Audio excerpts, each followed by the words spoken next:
जब मैं छोटा था तो मेरी दादी मुझे एक कहानी सुनाया करती थी।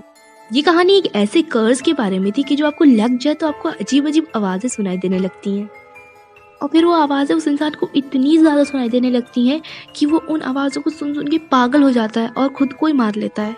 वैसे मैं उस वक्त बहुत ज़्यादा छोटा था, इसलिए मुझे कोई बात समझ नहीं आ रही थी। आज की बात पे आते हैं। हाय, मेरा नाम सैम है और मैं एक इंजीनियरिंग स्टूडेंट हूँ। पढ़ाई के चलते मुझे अपने होम टाउन से किसी और टाउन में रहने आना पड़ा, लेकिन जैसी मेरी पढ़ाई ख़त्म होगी मैं वापस अपने घर चला आऊँगा। पर मैं अकेला नहीं आया हूँ, मेरे फ्रेंड्स माइक और जूडी भी साथ में आए हैं। हम तीनों अलग अलग अपार्टमेंट में रहते हैं क्योंकि हमें लगता है कि किसी की वजह से किसी की पढ़ाई डिस्टर्ब होगी तो बहुत बुरा लगेगा, इसलिए।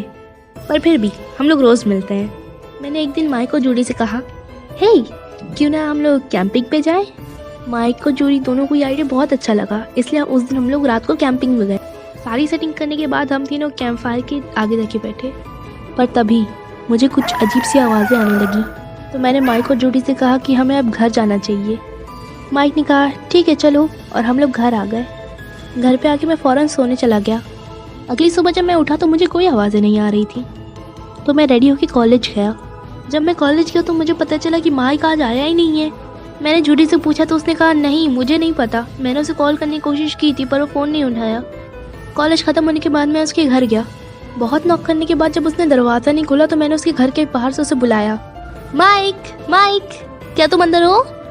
पर अंदर से कोई रिस्पॉन्स नहीं आया। वैसे ही वो एक हफ्ते तक कॉलेज नहीं आया और मुझे ना ही कहीं दिखा। लेकिन एक दिन मुझे उसका फ़ोन आया। मैंने फ़ोन फ़ौरन पिक किया और मैंने पूछा, माइक तुम कहाँ हो इतने दिनों से? तब माइक ने एकदम डरी हुई आवाज़ में बोला, सैम प्लीज़ प्लीज़ मेरी मदद करो सैम।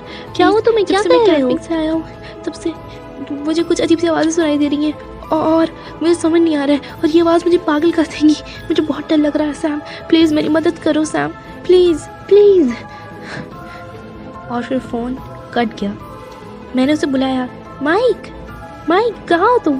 पर कोई जवाब नहीं आया। 1 घंटे बाद मुझे जूडी का फ़ोन आया और जो उसने कहा उसको सुन के मेरे होश उड़ गए। जूडी ने कहा, हे सैम वो क्या है ना कि माइक की डेथ हो गई है। क्या? सच में? नहीं ऐसा नहीं हो सकता। ओह ये क्या हो गया? लेकिन तभी मुझे अपनी दादी की कहानी याद आई, उस कर्ज के बारे में। मुझे पक्का यकीन है कि माइक को कर्ज लग गया था, इसलिए तो उसको वो अजीब आवाज़ें आ रही थी और इसी वजह से उसकी डेथ हुई है। ओह नो, सब मेरी गलती है। अगर मैं उसको उस दिन जंगल में नहीं ले गया होता तो आज वो जिंदा होता।